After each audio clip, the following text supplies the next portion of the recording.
Certa ocasião, muitos cobradores de impostos e outras pessoas de má fama chegaram perto de Jesus para o ouvir. Os fariseus e os mestres da lei criticavam Jesus, dizendo: Este homem se mistura com gente de má fama e toma refeições com eles. Então Jesus contou esta parábola. Um homem tinha 2 filhos. Certo dia, o mais moço disse ao pai: Pai, quero que o Senhor me dê agora a minha parte da herança.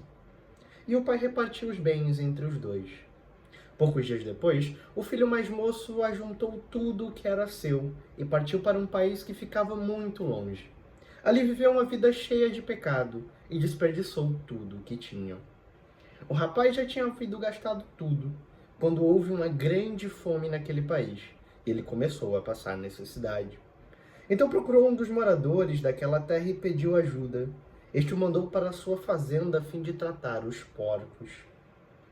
Ali, com fome, ele tinha vontade de comer o que os porcos comiam, mas ninguém lhe dava nada. Caindo em si, ele pensou: quantos trabalhadores do meu pai têm comida de sobra, e eu estou aqui morrendo de fome? Vou voltar para a casa do meu pai e dizer: Pai, pequei contra Deus e contra ti. E não mereço mais ser chamado de seu filho. Me aceite como um dos seus trabalhadores. Então saiu dali e voltou para a casa do pai. Quando o rapaz ainda estava longe de casa, o pai o avistou. E, com muita pena do filho, correu e abraçou e beijou. E o filho disse: Pai, pequei contra Deus e contra o Senhor, e não mereço mais ser chamado de seu filho. Mas o pai ordenou aos empregados: Depressa, tragam a melhor roupa e vistam nele. Ponham um anel no dedo dele e sandálias nos seus pés. Também tragam e matem o bezerro gordo. Vamos começar a festejar. Porque este meu filho estava morto e viveu de novo. Estava perdido e foi achado. E começaram a festa. Enquanto isso, o filho mais velho estava no campo. Quando ele voltou e chegou perto da casa, ouviu a música e o barulho da dança. Então chamou um empregado e perguntou: O que está acontecendo? O empregado então respondeu: O seu irmão voltou para casa vivo e com saúde. Por isso seu pai mandou matar um bezerro gordo. O filho mais velho ficou zangado e não quis entrar. Então o pai veio para fora e insistiu com ele para que entrasse. Mas ele respondeu: Faz tantos anos que trabalho como um escravo para o Senhor e nunca desobedeci a uma ordem sua. Mesmo assim, o Senhor nunca me deu nem ao menos um cabrito para eu fazer uma festa com os meus amigos. Porém, esse seu filho desperdiçou tudo que era do Senhor, gastando dinheiro com prostitutas. E agora ele volta e o Senhor manda matar um bezerro gordo. Então o pai respondeu: Meu filho, você está sempre comigo, e tudo que é meu é seu. Mas era preciso fazer esta festa para mostrar a nossa alegria, pois este seu irmão estava morto e viveu de novo. Estava perdido e foi achado. Quarto domingo no período da Quaresma. Vínhamos refletindo nesse caminho aqui sobre o que realmente temos feito de errado, sobre como nossa vida tem sido tão pecadora e quão tamanhas são as nossas iniquidades, que terminarão, na sexta-feira da Paixão, por crucificar o nosso Senhor Jesus Cristo. Aqui somos trazidos a uma história. O contexto é dado. Jesus está no meio de pessoas que não têm lá boa fama. O texto diz, inclusive, que ele comia com elas, convivia normalmente com cada uma delas. Ao mesmo passo, fariseus e escribas olhavam e diziam: Este tal mestre de vocês, ele anda com gente de péssima qualidade. Ele não é um cara que parece se preservar na santidade que o cargo dele exige. Jesus, ouvindo essas coisas, decide contar uma parábola, uma história, para exemplificar a situação. Ele fala sobre um pai que tinha 2 filhos, um pai com bastante posses. Certo momento, o filho mais jovem chega a ele e diz: Pai, eu quero agora a minha parte na herança. O pai concede isso ao filho, e o filho, portanto, diz: Eu vou viver a vida como eu quiser. Ele vai para uma cidade distante e gasta todo o seu dinheiro ao seu bel prazer. A crise vem. Ele está pobre. A única coisa que resta para ele fazer para conseguir algum sustento é cuidar de porcos. Tão pouco é o sustento que ele tem necessidade, vontade de comer a comida dos porcos, e nem isso lhe é concedido. Ele então cai em si. Veja só a situação que eu estou, veja só como eu me encontro. E até mesmo os trabalhadores da casa do meu pai têm uma vida mais digna do que a minha. Eu vou simplesmente retornar para casa, e se necessário for, eu me humilharei diante do Pai, e pedirei para ser tratado única e exclusivamente como um trabalhador, na esperança de que ele assim me aceite. Esse filho retorna, e retornando, o pai o vê de longe, e ao ver de longe corre atrás ele, e o abraça, e o beija, e comemora, e diz aos seus servos e trabalhadores: tragam ótima roupa, coloquem um anel no dedo, matem um animal, vamos fazer uma grande festa. O meu filho, que eu achava que tinha morrido, está vivo e retornou. A alegria toma conta da casa, com exceção de um personagem até aqui não descrito, o filho mais velho. O filho mais velho, vendo toda a situação, tenta entender o que está acontecendo.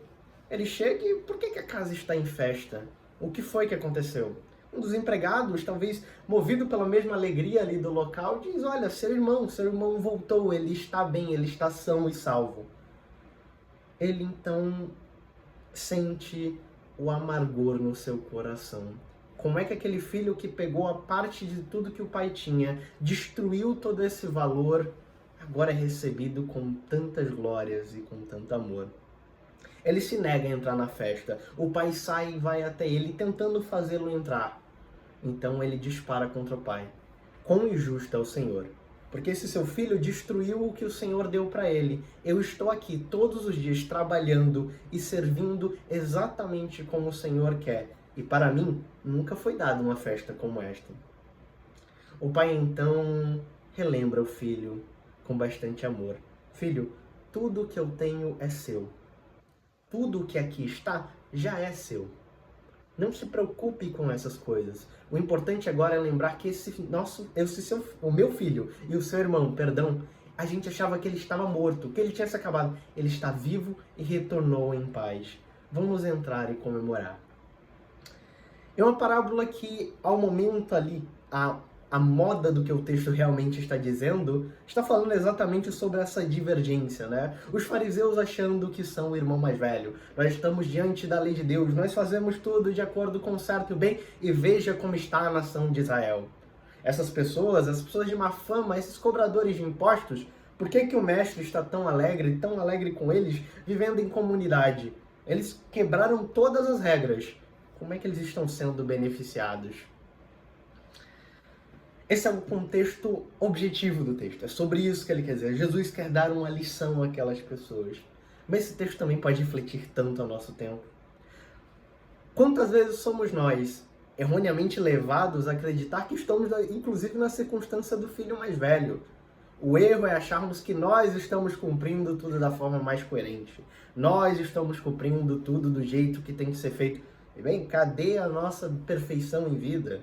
Onde estão as riquezas? Onde está o poder? Onde estão os frutos de termos sido verdadeiramente servos do nosso Pai? Mas será que isso é verdade? Será que nós realmente sempre fomos servos? E se olharmos para a nossa vida, será que não somos nós aquele filho que inconsequentemente pede tudo e vai viver ao seu bel prazer? E em situações da vida nos encontramos em situações tão similares, onde a nossa desgraça é tanta que achamos ser semelhantes aos porcos. E que, ao pecarmos, ao errarmos, ao andarmos fora do caminho, achamos que vamos retornar até o Pai e que Ele nos tratará com dureza e que a melhor coisa que nós vamos conseguir é uma desculpa mole, um perdão mais ou menos, e vamos ser tratados como servos dali em diante. Servos, no caso, no sentido negativo da palavra. Mas não é assim que as coisas acontecem com o Pai. Quando nós retornamos para Ele, quando nós voltamos a Deus, Ele nos recebe com beijos, abraços. Ele quer que coloquemos a melhor roupa, o anel no dedo. Ele faz uma festa. Porque para Ele mais importante é saber que nós vamos viver e não morreremos eternamente. E ao mesmo tempo que fujamos dessa condição de tentar separar do Pai os filhos que querem retornar para casa. É uma mensagem para que sejamos o filho, para que não importa o que foi feito, retornemos. E que não sejamos o filho mais velho, que não atrapalhemos aqueles que querem se achegar. E que, tal qual o Pai, aprendamos a receber bem todos aqueles que retornam a Deus. No tempo de Quaresma, nós precisamos lembrar que nós somos exatamente como o filho mais novo. Nós a cada dia nos fazemos a nossa própria vontade e colhemos todas as más decisões e resultados que provêm dessa decisão. Mas mesmo assim, o Pai nos recebe de volta. E nos recebe de volta de tal forma que na sexta-feira da paixão Ele vai morrer por nós. O próprio Deus irá se sacrificar pelo Filho que fez tudo errado. Que percebamos o real valor daquilo que importa. Que mesmo que as coisas não estejam indo tão bem agora, saibamos que podemos retornar ao Pai. Que saibamos que qualquer um pode se achegar e retornar em humildade a Deus. Que não sejamos os primeiros a barrar aqueles que parecem de má fama, errados, pecadores, horríveis, porque nós também somos, fomos e seremos. Que Quaresma nos torne mais humildes. Não simplesmente para que possamos arrogar a nós um título de pessoas humildes e que merecem algum bem por isso, mas para que saibamos corretamente quem somos, onde estamos e a quem pertencemos, e só nele encontraremos vida. Caso contrário, infelizmente, seremos o filho pródigo que foi embora e morreu diante das más decisões da vida. Que encontremos sempre esse Jesus Cristo bondoso e misericordioso que nos quer ter por perto.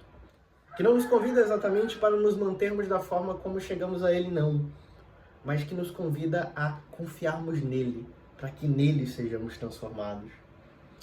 E que não venhamos de alguma forma esquecer do sacrifício dele e confiar em nossa própria justiça, porque ela é destruição. Ela traz uma espécie de moral, orgulho e ética para nós mesmos, achando que somos melhores do que o filho pródigo e querendo distanciar aqueles que não cumprem a cartilha que nós mandamos cumprir. Nós não somos capazes de cumpri-la. Nós não somos capazes, inclusive, de obrigar outros a cumpri-la. Nós não somos, inclusive, capazes de se achegar a Deus. Mas com tamanho amor, Ele se aproxima de nós, Ele nos traz de volta e o Espírito Santo mexe no nosso coração, para que mesmo nos momentos onde a comida dos porcos nos pareça interessante, nós sabemos que na casa do Pai existe uma grande festa para sempre retornar. Que o arrependimento e o pedido de perdão estejam em nossos lábios a cada dia e que a certeza de que não só nós precisamos retornar, mas todos precisam retornar à casa do Pai, seja um mote na nossa vida e um raio de ação. Quando a Quaresma acabar, o tempo de Páscoa passar e o Pentecostes vier, a igreja será enviada para o mundo. E que com esses olhos, os olhos do Pai que recebe, os olhos de filhos pródigos que foram recebidos, e não os olhos do irmão que tenta distanciar, cheguemos a esses que tanto precisam. Deus tenha misericórdia de nós e continue sendo misericordioso e bondoso a cada um. Fiquem com Deus, tenham um ótimo domingo, até mais.